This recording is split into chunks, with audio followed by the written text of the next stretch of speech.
pemain Persija atas Madura di laga kemarin, pemain-pemain asing Persija itu lebih tahu caranya mendapatkan momentum termasuk mendapatkan 2 penalti. Kalau kita mengambil analogi itu, hal yang membuat Persija mungkin bakal keluar dari peloton utama kalau dia tidak stabil main di Jakarta. Itu tuh kuncinya. Oke. Ya gue setuju. Apakah itu main di walaupun itu main di Pakansari, walaupun itu main di Bekasi, tetap beda. Patriot tetap beda. Tetap beda. Walaupun pokoknya harus GBK sama JIS gitu. Iya. Kalau kita mau bener-bener dikit, gajinya nggak kita telatin, Bang. Ya kan? Cuman kita kurangin setengah. Gua bener-bener nggak menduga Bali bisa kalah, Bang. Ini apa, Bang? Hampir kalah.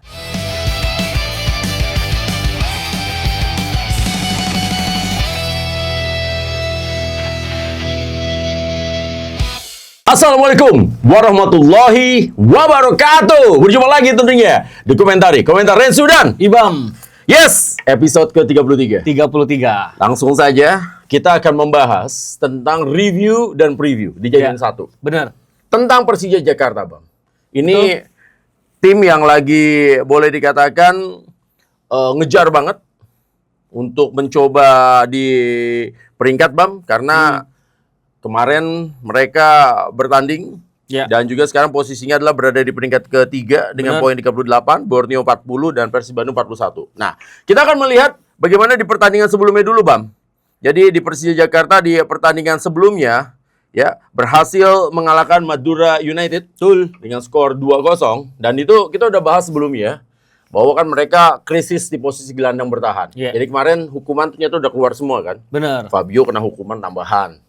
Van Basten juga kena hukuman tambahan, ya kan. Jadi akhirnya mereka kemarin pasang sesuai dengan apa yang kita bahas. Jordi Amat dimainkan sebagai gelandang bertahan dan ternyata oke. Lalu mereka pasang Hanan ya, kalau nggak salah ya. Hanan masuk di bawah kedua. Babak kedua. Lalu juga ada Witan dan juga ada Adit seperti yang udah kita duga. Ternyata Adit yang memang dimainkan.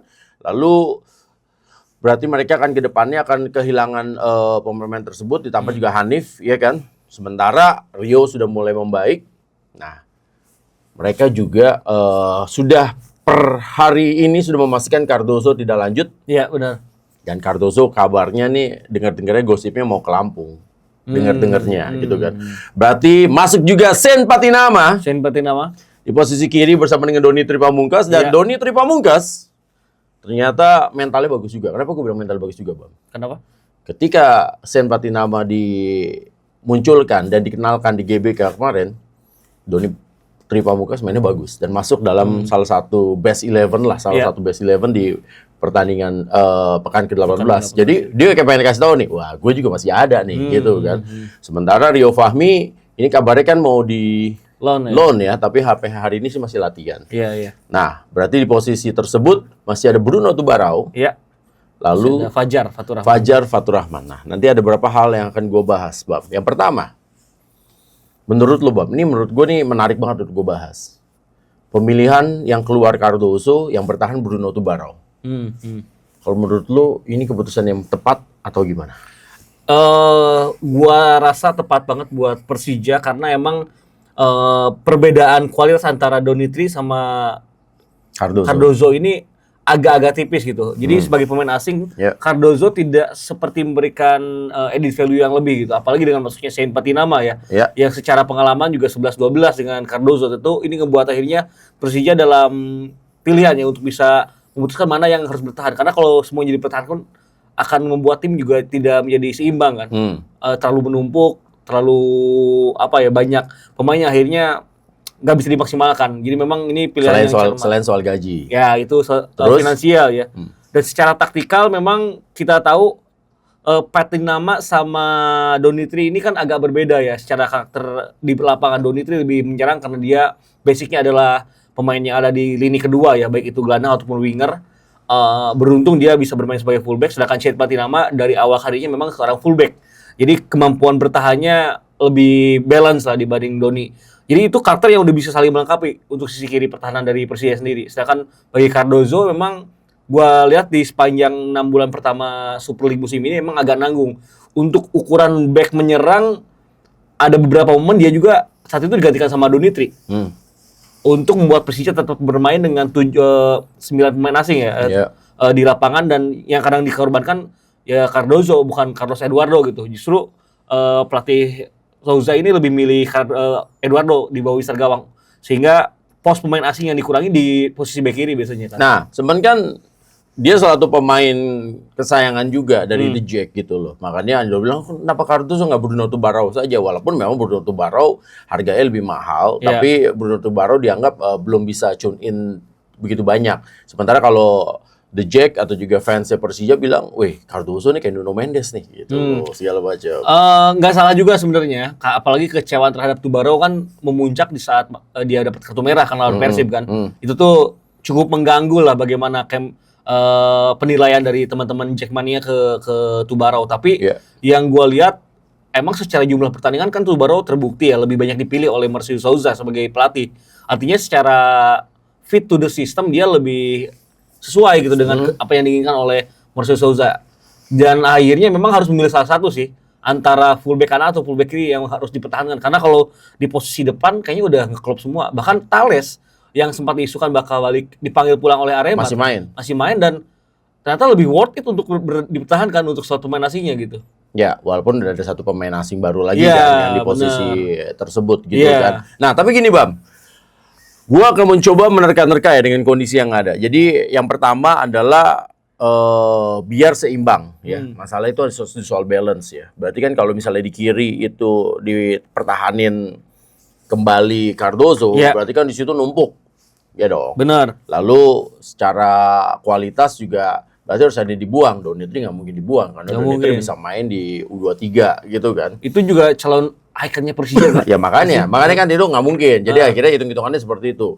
Terus di sebelah kanan Bruno Tubarão walaupun mungkin sebenarnya ada pemikiran juga nih ya mau ganti juga lah Bruno Tubarão gitu kan. Cuman kan nanti situasinya nggak balance karena hitungannya kan Sean Patinama walaupun dia ini adalah pemain diaspora tapi kan hitungannya kualitasnya udah kayak pemain asing gitu loh. Makanya jadi biar kanan kirinya tetap ada nih yang kualitasnya asing gitu kan. Bruno Tubarão dan juga Sean Patinama gitu kan. Sementara Fajar sama Donitri adalah pemain muda yang diharapkan tetap bisa menyeimbangkan lah karena dari soal gaji kan pasti nggak semahal dua pemain ini kan Bruno Tubarão dan juga si siapa namanya si Patinama ya. Makanya kan kayak gitu untuk menyeimbangkan karena mereka juga sudah ngedatengin juga center back juga kan berarti kan sekarang 3 center back mereka 4 center backnya Persija udah siap main semua ya. Siap mainan harganya lumayan semua itu Rizky Ridho, Jordi Amat ya kan yang baru ya kan sama Thales.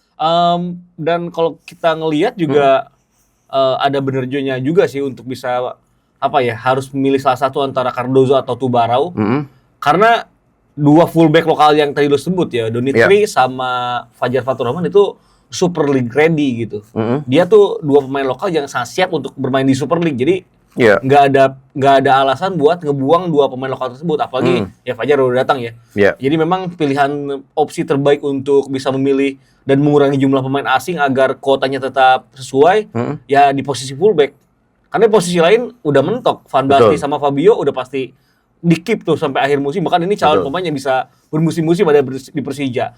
Alano Maxwell ya gimana lagi tuh primadonnya sekarang kan. Gustavo sejelek-jeleknya Gustavo gitu. Dia tetaplah striker yang berbahaya kalau fit gitu. Betul.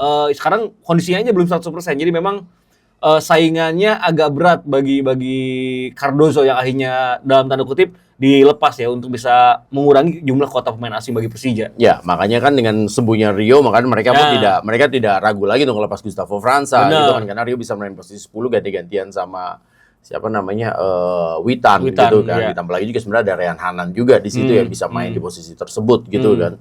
Nah, ini yang membuat memang menurut gua di pertandingan terakhir ya Persija kembali ingin memberikan sebuah tekanan gitu loh kepada Borneo dan juga Persib Bandung. Benar. Karena menurut gua gini Bang, di pertandingan tersebut tuh kelihatan banget bahwa persaingan dari tim-tim yang ada di papan atas ini kan ketat banget. Makanya tim-tim yang sekarang nih kayak ya kita ngomongin 4 teratas dulu lah dan sekarang kayak kan masuk nih yang nanti kita bahas adalah tentang Persebaya. Tapi di episode selanjutnya. Tapi itu membuat menurut gua ya hadirnya Malut lalu juga ini ada Borneo dan juga ada Persija. Ini membuat akhirnya hitung-hitungan tentang pemain asingnya itu harus harus apa ya? Harus teliti banget dan pas banget. Iya, benar. Karena benar. menurut gua akhirnya nanti kunci yang membuat juara itu adalah pemain asingnya, Bam. Karena lo suka nggak suka ya kalau di Indonesia ya Persib juga kita harus akuin lah. Berapa tahun terakhir ini kan karena mereka punya pemain asing udah klop. Begitu dipindahin ke Malut kan, lihat Malut sekarang jadi kontender, jadi calon juara juga Ya, gitu loh. benar. Begitu juga di sebelum-sebelumnya lah di tahun sebelumnya zaman dulu gitu kan, gue belum nonton lah Bang, gue masih denger aja lah Bang dari zaman dulu gitu semua segala macam. Itu pemain asing kan berpengaruh sekali terhadap gelar juara. Iya, dan memang kayaknya Persija ini udah benar-benar melihat ya pos mana yang memang perlu di-upgrade atau enggak, minimal levelnya nggak boleh lebih buruk dibanding tim lain yang ada di persaingan 4 besar gitu. Makanya posisi fullback kiri ini yang akhirnya dievaluasi. Dan kalau kita lihat di laga tembak Madura kan sebenarnya jumlah pemain asing yang bertambah ini ngebuat setiap tim pun memiliki kekuatan yang sangat seimbang, termasuk Madura. Madura bahkan gak bermain buruk di laga lawan Persija.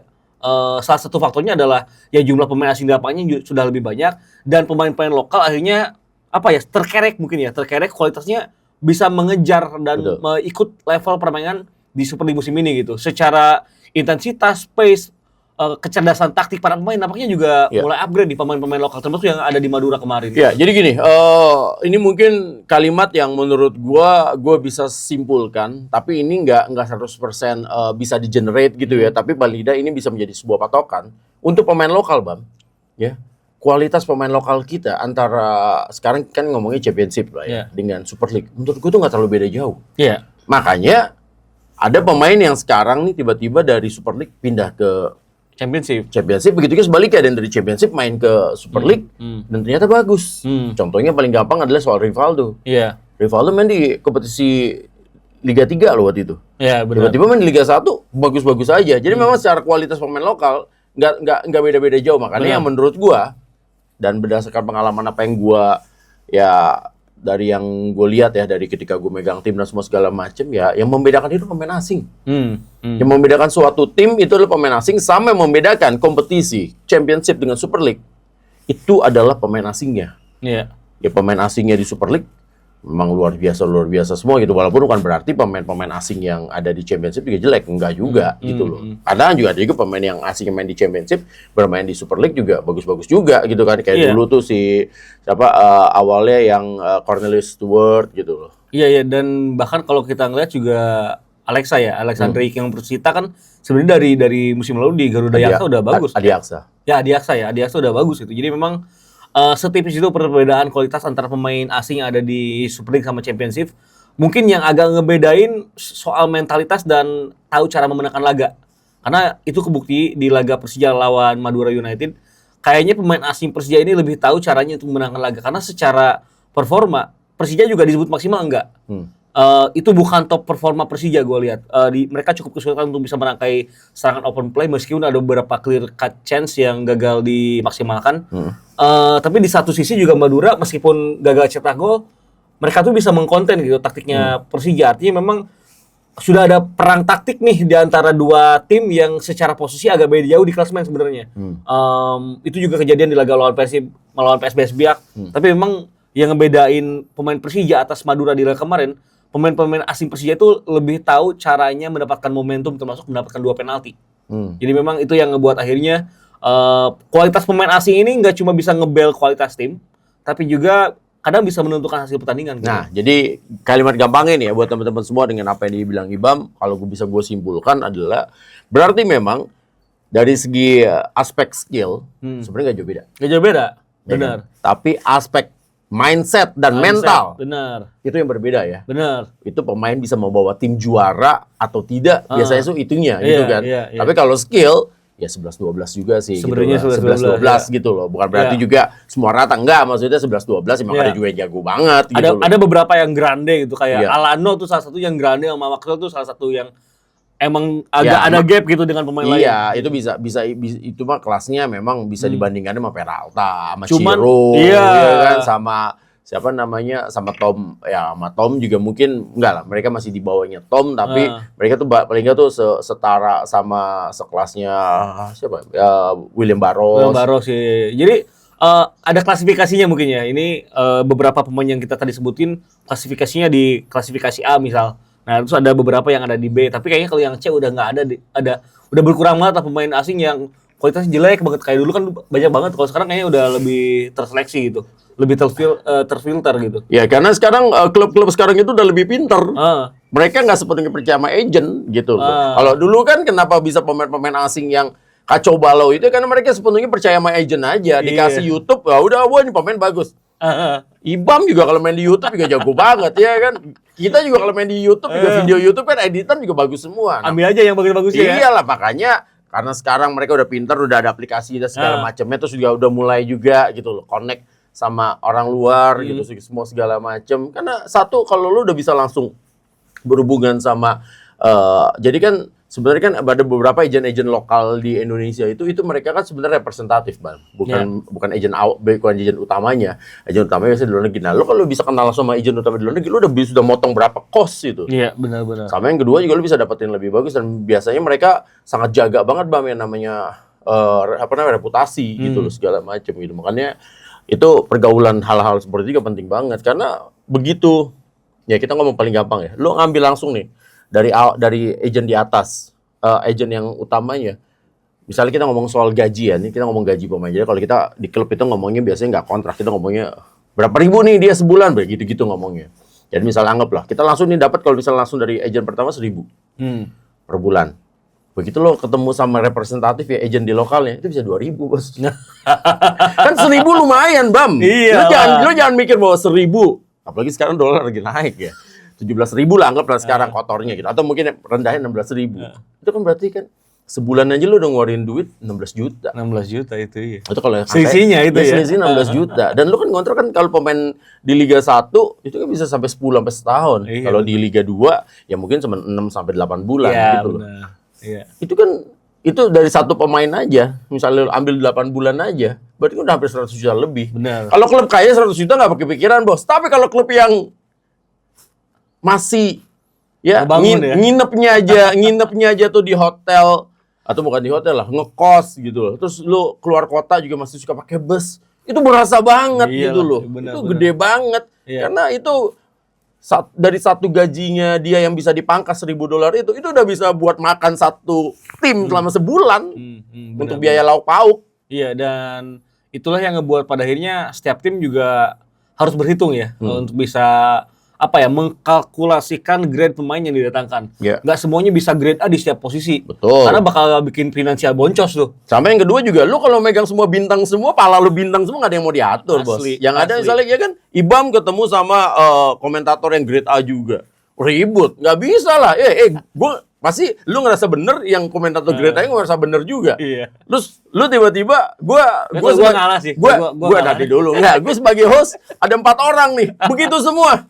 Berantem yang ada, dan yang ada ribut pasti kan. Bener. Emang nggak bisa, memang harus ya pintar. Nah itu dia makanya. Menurut gue sekarang ya credit point buat para pengurus klub juga menurut gue udah canggih-canggih sekarang. Jadi akhirnya mereka juga udah mulai bisa berhitung. Jadi nggak hanya soal wants aja gitu loh, tapi mereka juga tahu soal needs gitu. Itu makanya menurut gue. Jadi ini mungkin kan karena di beberapa hari terakhir banyak orang yang bilang kan, maksudnya ini fansnya Persija bilang, kenapa Cardoso? Bukan itu Barau. Nah, itu yang tadi. Makanya Ibam tadi menjelaskan kan. Ada aspek-aspek lain tuh yang akhirnya membuat penentuannya ya seperti itu gitu loh. Iya kan? Iya, dan ini sebenarnya jadi modal yang bagus ya bagi Persija karena meskipun banyak beredar potongan video dari salah satu pemimpin daerahnya yang menargetkan juara di tahun depan, tapi skuad tahun ini juga ini kalau di-maintain dengan tepat, dengan lebih bisa memenangkan laga-laga di pertandingan yang krusial gitu ya, mungkin ini bakal bisa lebih cepat juga gitu untuk impian menjadi juaranya gitu. Itu bukannya siasat, Bang.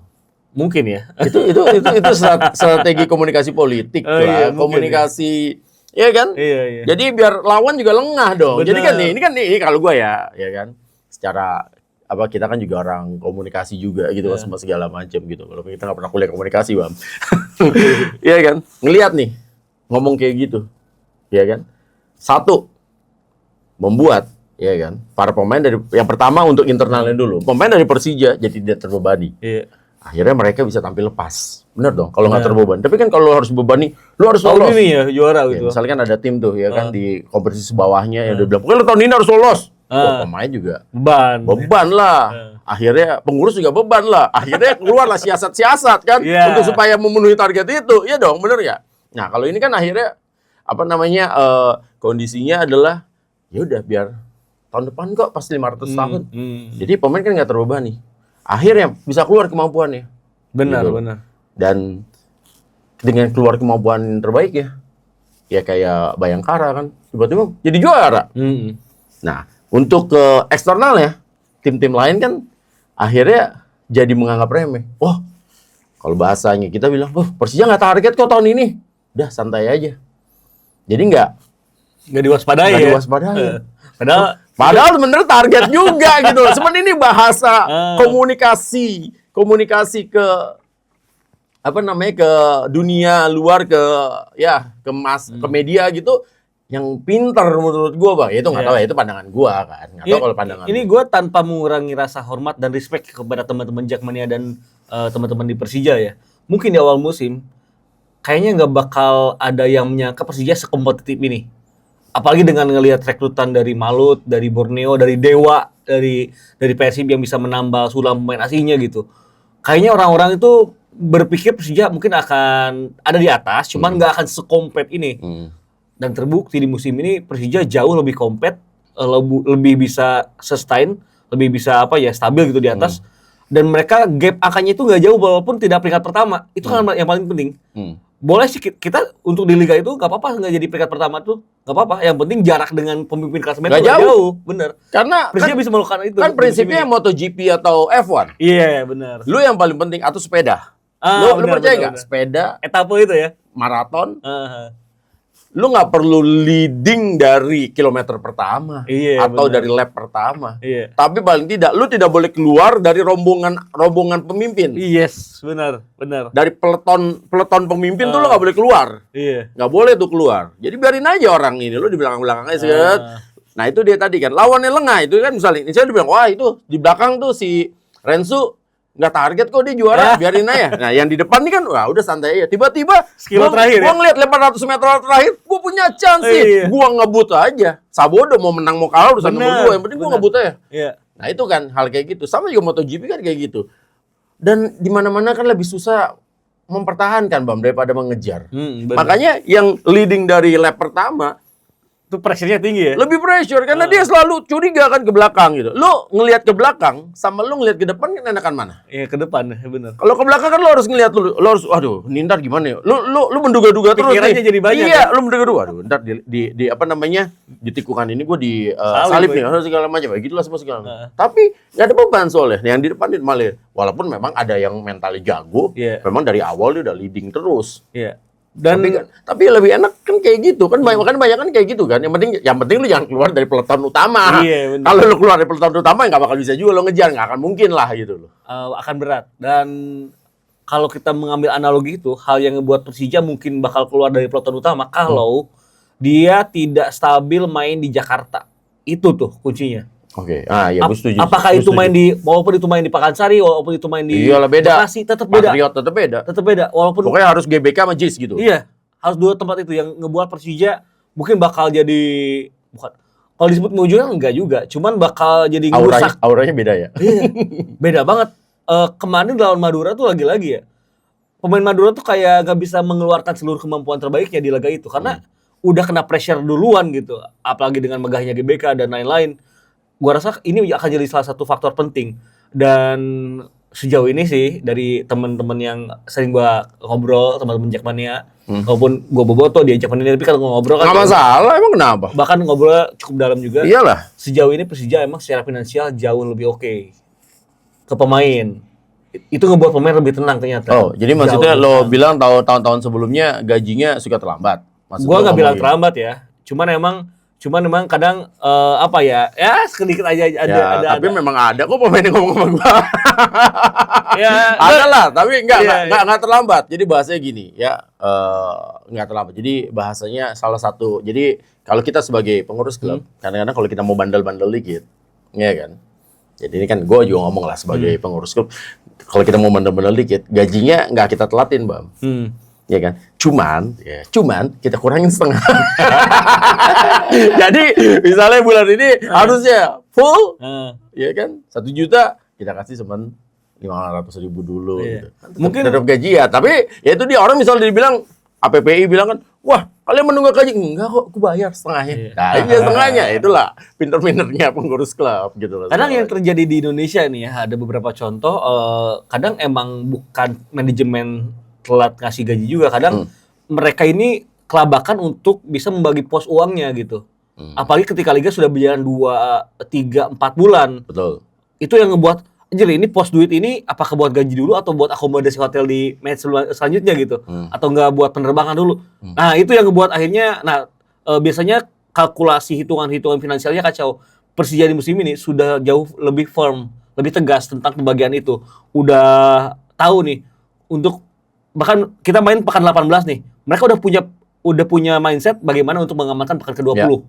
Untuk penyewaan tempat, lokasi pertandingan kandang, akomodasi dan lain-lain, hotel dan lain-lain. Ini udah benar-benar di apa? Jangan marah dong, Mam, akhirnya terus udah dipikirin dan akhirnya ngebuat semuanya serba smooth. Nah, ini ada beberapa hal, Bang. Yang pertama hal-hal kayak gitu bisa terjadi karena kan soal sponsorship. Yeah. Kan ada sponsor kadang bilang bahwa oke, setelah penandatanganan MOU akan keluar minimal 14 hari. Tapi kadang-kadang ada yang keluar 31 hari. Ada yang keluar 14 hari setelah 30 hari. Jadi kan total 44 hari. Ada yang kadang-kadang 6 bulan. Kan banyak juga lah ya. Itu. Nah, ada yang sama yang kedua, kenapa Persija menurut gue ini cukup solid? Karena gue tahu banget bagaimana. Ini gue bukan membanggakan temen gue ya, maksudnya Bambang ya. Bembeng ini, maksudnya Mas Bambang ini, Mas BP. Tapi memang dia hitung-hitungannya kuat banget, Bang. Gue pernah ngobrol sama dia, memang dia hitung-hitungannya itu kuat banget. Ya, benar-benar. Ya satu, kenapa dia juga sangat kuat tentang hal ini, karena kan dia juga pernah menjadi pemain yang juga di tunggak-tunggak juga gajinya. Jadi akhirnya karena dia tahu kayak gitu, makanya dia sangat hitungannya keras. Jadi lebih baik nggak jor-joran, tapi semuanya terpenuhi gitu loh, dibandingin jor-joran, tapi cuma di awal doang. Habis itu setelah 3 bulan hancur. Nah ini makanya menurut gua membuat akhirnya Persija cukup stabil lah untuk hal kayak begitu, gitu, semua segala macam. Sama ya bagaimana mereka kembali bisa bermain di Jakarta. Karena lo suka nggak suka, salah satu pemasukan terbesar dari Persija ya dari tiket lah. Itu berasa banget. Dulu Arema sebelum kejadian Kanjuruhan, ya kan? Lo bayangin aja, misalnya rata-rata mereka dapat 1 tiket 1M, mereka dapat 17 home, dipotong-potong, mereka bisa dapat sekitar 14 sampai 15 M, Bam.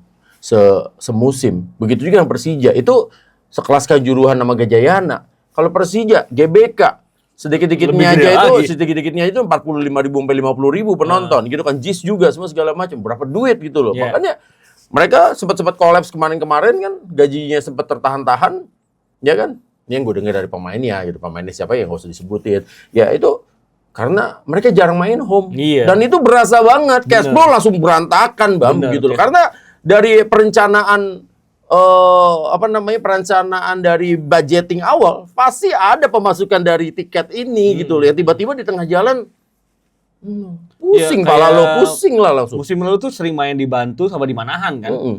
Ya setidaknya kan itu sebanyak-banyaknya sana kan nggak mungkin sebanyak GBK Majis. Misal katakanlah di Manahan full, itu nggak 100% duit yang didapat di Manahan masuk ke cash Persija kan? Ya kan ke pasti panpel di sana dulu kan. Lokal. Panpel di sana kan tentu kalau yang nyewanya Persija budgetnya beda dong.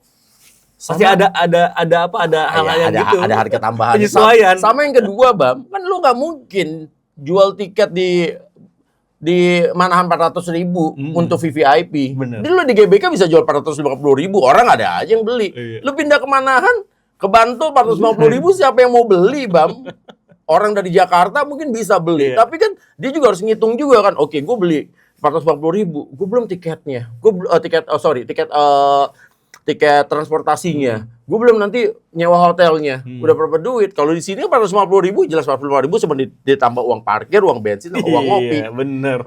harus ngitung ke sono dong gitu loh. Jadi lu nggak bisa makanya serta-merta mengeneralisasi semua hal-hal seperti itu. Kita udah kayak orang bener aja ngomongnya semua segala macam. Tapi hal-hal yang kayak gitu lah, Bam, yang membuat menurut gua akhirnya prestasi Persija sekarang di luar dugaan kan yang menurut lo itu kan. Makanya mereka akhirnya sekarang berada dalam posisi mengejar juara ya karena suka nggak suka.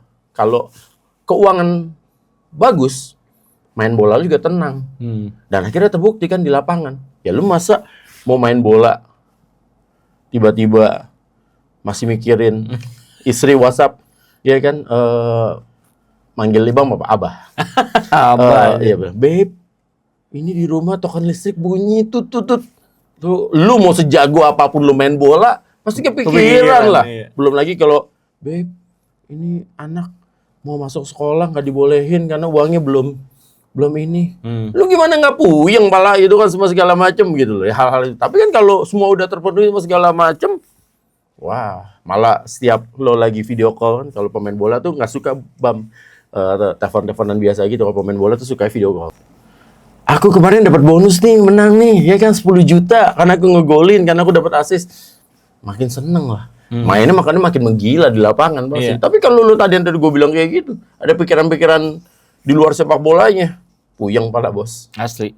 Nah makanya akhirnya sekarang dengan hal seperti itu, makanya kan suka nggak suka 4 tim yang teratas yang sekarang ya kita nggak usah ngomongin 4 deh, 6 tim gitu. Atau 8 tim teratas, semuanya kan pasti finansialnya stabil semua itu. Benar.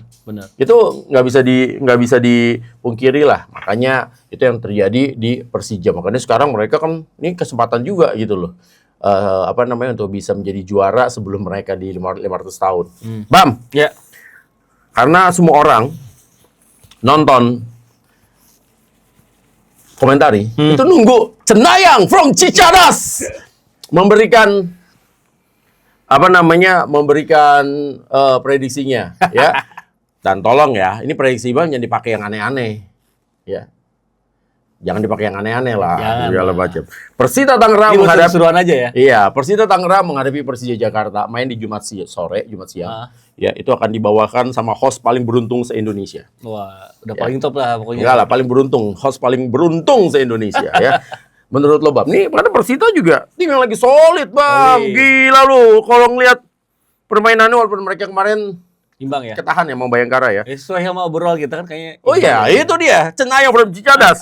Karena kalau Persita menang, mereka kan deketin poin sama Malut. Sementara Persija pasti harus menang untuk bisa terus memberikan tekanan kepada Borneo dan Persib. Ini laga-laga yang justru ngebuat Persija agak tricky.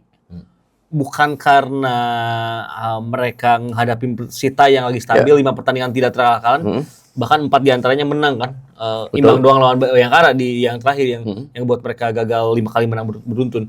Artinya memang tim kayak Persita inilah yang kadang ngebuat Persija ini kesandung gitu.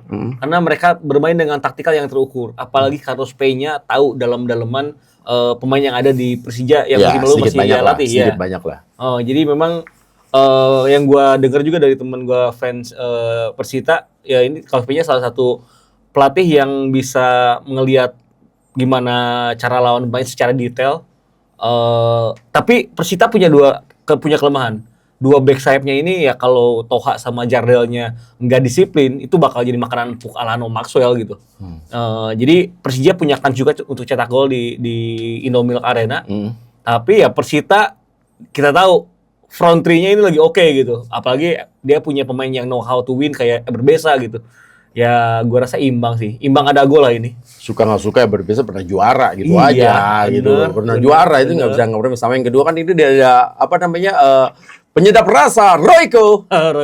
Sama kiper mereka Igor masih menjadi kiper yang terus masuk dalam 3 besar lah di kompetisi ini gitu. Iya, Igor emang salah satu yang stabil, jarang dibicarakan orang, tapi ya dia best 11 di Liga 1 musim lalu kan. Ya apalagi mereka sekarang punya hoki yang ternyata main ngelebar tuh enak banget hoki ya. Main di sebelah kanan itu ternyata dia bisa menginterpretasikan dengan cara yang tepat. Dia jadi forward sebelah kanan tapi nggak stay, dia kuat tahan bola juga.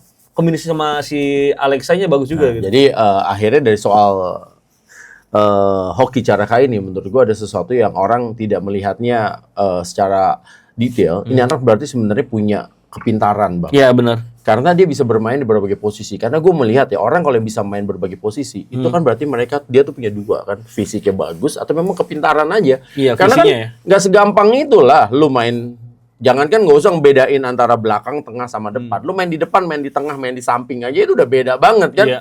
Main striker sama main sayap itu kan udah beda banget, dan ternyata Hoki begitu fluent main di posisi sayap. Walaupun aslinya kan dia seorang stopper sebenarnya Iya, gitu, dan dimainin di posisi itu main, dan gue yakin dia main di posisi gelandang aja kayaknya bisa gitu loh Bam. Karena dia kan kalau lagi main fat football kan berarti gelandang.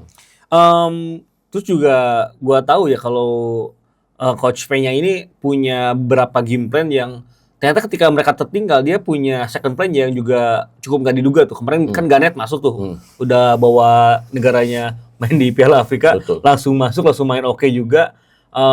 Terus ya itu Andrik Alexa bisa neken, tapi mereka juga punya Mateus Alves yang secara performa juga ini pemain-pemain yang cocok untuk main di Liga Indonesia gitu. Super sub lah ya bisa. Iya, dia tuh disebut kencang enggak, tapi lebih ke ulet mungkin ya, ulet licin gitu, enggak sulit untuk bisa di marking sama bek lawan, dan mungkin ini pemain yang juga bisa ngasih perbedaan gitu. Zaman dulu tuh ada pemain ya, itu nggak terkenal sebintang-bintang yang lain-lainnya, Christian Gonzalez yang lain-lainnya gitu. Namanya TBD Alexis. TBD Alexis ya.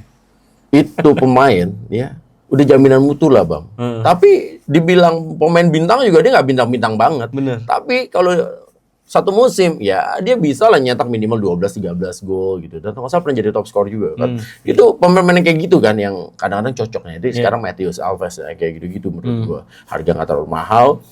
Dan memang bukan pemain yang cocok buat main di kompetisi, bukan main di klub besar, klub-klub papan tengah aja, gitu loh. Tapi bisa memberikan kejutan gitu kan. Nah, Seri ada gol, dan apresiasi juga, meskipun tadi gue bilang Toha sama Jardel kerap nggak stabil, tapi secara overall permainan Toha sama Jardel di bawah P-nya upgrade banget sih, meningkat banget. Yeah. Jadi ini bakal jadi laga yang tricky lah bagi kedua tim, termasuk Persita gitu. 1-1, 2-2. Kayaknya 1-1 lah ya. Bukan 2-2 lah.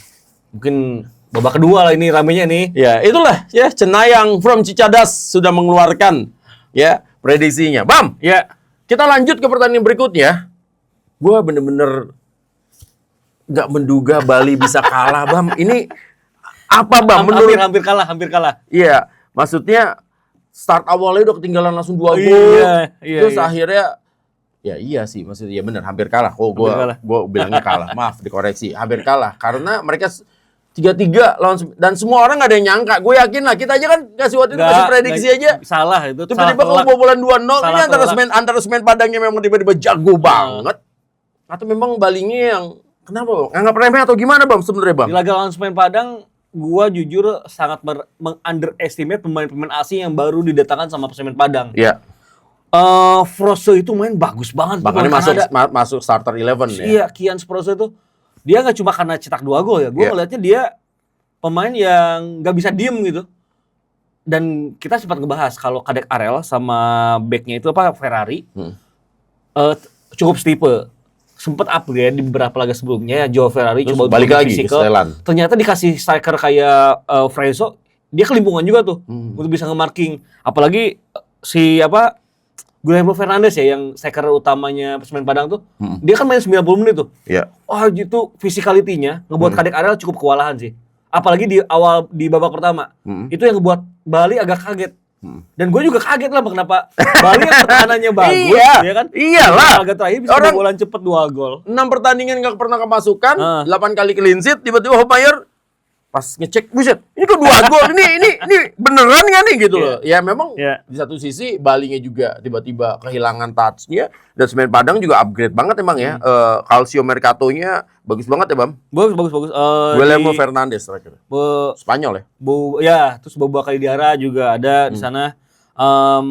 Gua rasa ini pemain-pemain yang emang dibutuhkan banget sama Dejan Antonik gitu. Ini kayaknya koneksinya Dejan Antonik dari klub-klub sebelumnya ya, tapi minimal di liga sebelumnya yang dia pegang, dari agen yang mungkin dia kenal. Jadi dia udah tahu nih kualitas pemain yang didatangkan. Makanya pas datang ke Semen Padang langsung junin. Itu yang buat Bali hampir terpleset. Untung emang Taiman Hopel sama Mirza Mustafik itu dinamik dua yang udah punya chemistry bagus. Itu udah kayak kita dulu ngelihat ini ya, siapa temen lo yang dari Portugal? Paulo Sergio. Iya, cuman satu pemain jadi dua gitu. Taiman Hopel sama Mirza Mustafi gitu. Oke, kalau Jadi Paulo Sergio, gregetnya ada gitu. Kalau Paulo Sergio itu sama sendirian itu. udah marquee player lah ya. Itu masih- Nggak percuma udah pernah main di Serie A gitu kan. Serie A kan dulu Paulo Iya, Sergio kan. pernah. Iya kan, jadi makanya udah jago banget lah. Udah ampun-ampun lah kalau Paulo Sergio lah Ini adalah. Paulo Sergio dibagi dua gitu. Iya. Nah, Bam, ketika pertandingan menghadapi di kan Bali kan dia akan harus apa namanya main, Nah. ya kan, menghadapi Persik Kediri. Nah, Ya. Persik Kediri nih, Bam. Lu tanpa sadar nggak sadar, kalau mereka sampai kalah lagi bisa masuk jurang degradasi loh, Bam. Iya, benar. Karena ya ini kan sekarang kondisinya ya dia tuh hanya memiliki poin si Persik Kediri itu adalah 19. Sementara Madura, Biak, Jepara, Semen Padang, Solo ini udah lagi bangkit semua. Jadi Iya. sama sekali belum aman, Bam. Gitu Bener. loh. Bahkan sama Biak aja mereka bisa samain poinnya. Nah, makanya mereka nih gimana? Main home nggak boleh kalah lagi ini Persik. Nggak boleh kalah lagi, dan sebenarnya yang ngebuat mereka kalah telak di Ternate kan karena kartu merah itu ya. Iya. Tapi Bule ya. boleh, tapi di luar kartu merah gua rasa taktik dari pelatih mereka asal Spanyol tuh yang masih muda ya, lupa lagi gua namanya. Pelatihnya siapa? Pelatih Persik. Yang sekarang? Iya. Ya pelatih. Nggak apa lo ngobrol dulu aja biar. Itu tuh gua rasa terlalu naif sih. Karena di laga lawan Malut dia di awal babak pertama pakai garis pertahanan tinggi. Betul. Jadi makan lah sama Malut lah. Betul. Kan tuh pelanggarannya terhadap Bledes kan, Iya. yang ngebuat akhirnya Rezaldi kena kartu merah langsung dan udah ngerusak banget rencana Permainan. taktik dari Persik Kediri di laga itu. Jadi memang kalau ngelihat kondisi Bali yang juga permainannya sudah, walaupun kemarin terpleset lawan Semen Padang, tapi secara konsep permainan kan Bali juga salah satu tim yang direct karakternya ya. Ya kalau mereka main dengan garis pertahanan tinggi tapi nggak bisa cetak gol, ini bakal bahaya juga bagi Persik Kediri gitu. Prediksi lo? Dari Cenayang from Cicadas? Kayaknya Bali bakal menang sih. Jadi ini Tipis bounce back lah ini, nih, bounce tipis back. lah. Walaupun main home lo si Persik Iya. Kediri.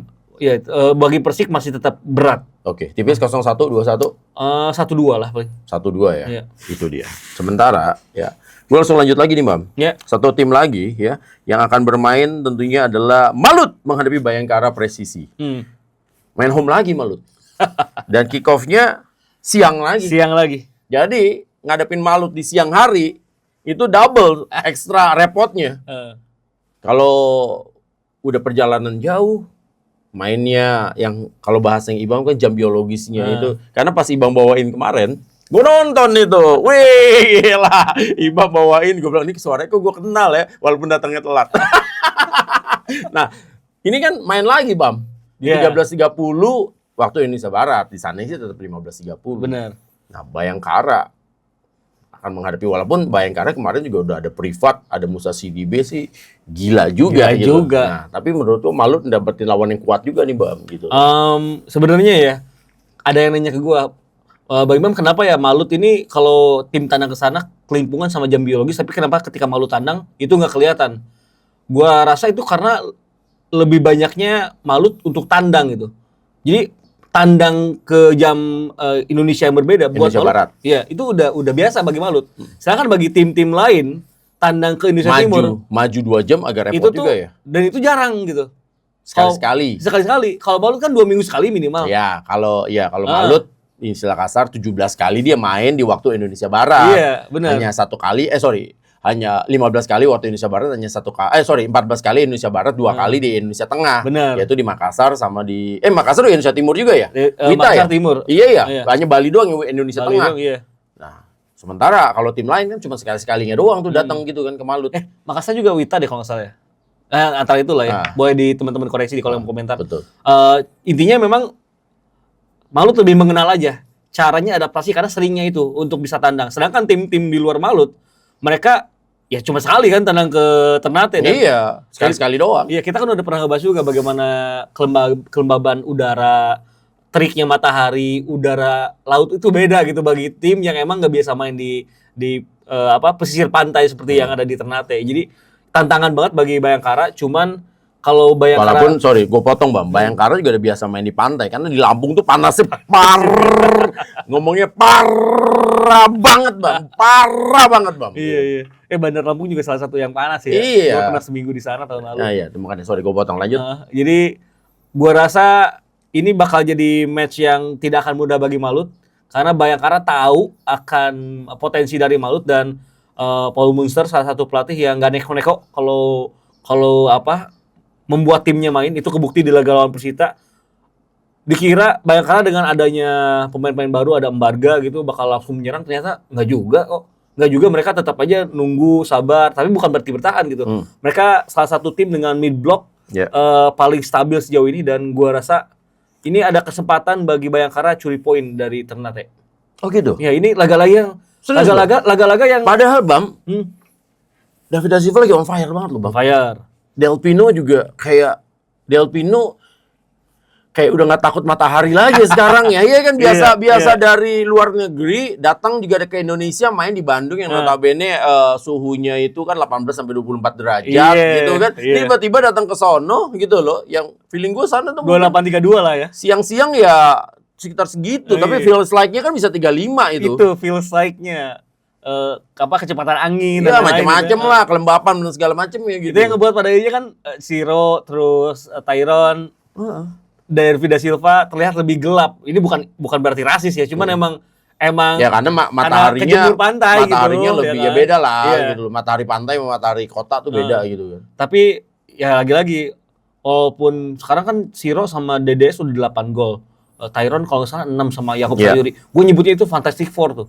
Iya, makanya Fantastic Four tuh. Makanya jadi menurut gua Bam, ini Malut ini diem-diem, wah lu kalau tidak melihat mereka secara mewaspadai, bisa tiba-tiba nanti mereka ini loh yang menusuk terus gitu loh Bam. Nah jadi Del Pino 6 ya. Del Pino 6. Iya, sementara ini top assist. Iya, top assist 6 juga. Nah, karena itu tadi kan paketan mereka udah jadi semua nih gitu loh, semua segala macam. Nah, menurut lo Bam berapa? Oh, ini agak ditunggu berat, ini, agak yang berat. from Cicadas. Tapi kayaknya bisa 2-2 sih ini. Serius lo? Serius, karena Malut bola matinya juga bagus. Tapi kan gua tidak pernah underestimate taktik dari Paul Munster. Dia kalau ngelawan tim yang nyerang, mainnya konservatif lah bener-bener. Kalau ngelawan tim yang nyerang tuh Paul Munster seneng banget. Malah seneng. Jadi mungkin kalau ada yang buat akhirnya Malut bisa menang, faktor kelelahan fisik dari Bayangkara. Ya. Cepat atau lambat itu kayaknya harus diantisipasi. Dan memang ya taktiknya si Paul Munster itu kan memang senang dengan punya 2 winger cepat. Dan sekarang mereka udah punya Privan Barga dan mereka udah punya Musa Sidibe. Jadi backnya dikuatin, habis itu mereka langsung lempar aja itu bolanya itu ke samping. Nanti samping tinggal cutback. Babak kedua kalau deadlock masukin Spaso kan. Iya. Jadi Spaso maupun usianya udah tua hampir 40, Bos, ya tetaplah Spaso lah gitu. Badannya masih kenceng, Bos. Lu pernah megang badannya nggak sih, Bam? Itu nggak ada lemaknya sama sekali, Bam. Iya, udah kering ya. Dengan usia dia yang sudah 40 something gitu masih fit gitu. Makanya 30 menit mah tetap susah ngejaga dia gitu loh. Bener. 30 menit susah. Ada kesempatan lah buat imbang 1-1 atau 2-2 lah. Kayak bakal banyak gol ini. Seru sih, karena Malut tuh jarang loh. Pertandingan yang nggak ada golnya kalau pertandingan Malut ya. Pasti ada golnya gitu. Entah mereka yang kemasukan atau mereka yang memasukkan. Dan Malut punya catatan kalau ngelawan tim yang balance justru agak kesulitan. Termasuk ketika kalah lawan PSM kan di putaran pertama. Di kandang sendiri. Betul. Jadi memang sebenarnya orang pasti banyak yang mengunggulkan Malut. Itu hal yang sangat wajar, normal. Betul. Dengan performa mereka sekarang. Cuman Bayangkara juga nggak bisa disepelekan. Jadi kayaknya bisa kembali curi 1 poin di Bayangkara 2 kali tanah. Ini kan sama kasusnya kayak kemarin ketika Bali ketemu Semen Padang. Semua orang pasti menganggap Bali lebih diuntungkan. Tapi kan ternyata tidak begitu. Karena menurut gua di putaran kedua ini dengan mercato yang bagus dari tim ini jadi seimbang semua nih gitu loh. Benar. Tim jadi seimbang semua gitu. Jadi udah benar seru lah. Jadi udah kayak Liga Inggris lah Bam. Gak ada jaminan mutu lo main home udah pasti menang. Yang kedua gak ada jaminan mutu lo main posisi papan atas sama papan bawah. Yang papan atas udah pasti menang. Gak mungkin jaminan mutu. Berarti 1-1 atau 2-2. Iya. Itu dari Cenayang from Cicadas. Gue recap. Yang tadi pertama Persija imbang 1 sama ya. Ya. Lalu yang kedua Bali. Yang kedua Bali bisa menang 1-2. Ya. Yang terakhir ini bisa 2 sama atau 1-1 tapi 2 sama lah. Itulah ya recap dari Cenayang from Cicadas. Luar biasa. Ngeri. Dan ini menjadi akhir tentunya Bang. Ini nggak berasa udah panjang banget pas kita bahas ya. Ya karena ya Kalau dipotong sayang ya. Iya gitu loh. Ini sebenarnya kalau beneran omongan gua sama Ibam ngobrol biasa gitu, ya kan? Itu bisa 2 jam nggak kelar-kelar. Apalagi kalau Ibam lagi gibah. Enggak, bercanda lah. Tapi karena memang seru aja gitu kalau kita ngobrol saling mengulik dan saling, kita kan brainstorming kayak begini Bam gitu loh, ya kan. Benar. Brainstorming lah. Kalau gue makanya selalu bilang, inilah komentar ini kan kita brainstorming, kita berdiskusi, kita juga berbicara segala macam dan akhirnya nggak berasa ya sudah panjang. Terima kasih buat Terima kasih, teman-teman teman-teman. semuanya Ya. yang sudah menonton, tentunya dia komentari. Inilah komentari episode ke 33. ya. Langsung aja, jangan lupa subs ya, dan sampai jumpa di lain kesempatan. Wassalamualaikum warahmatullahi wabarakatuh.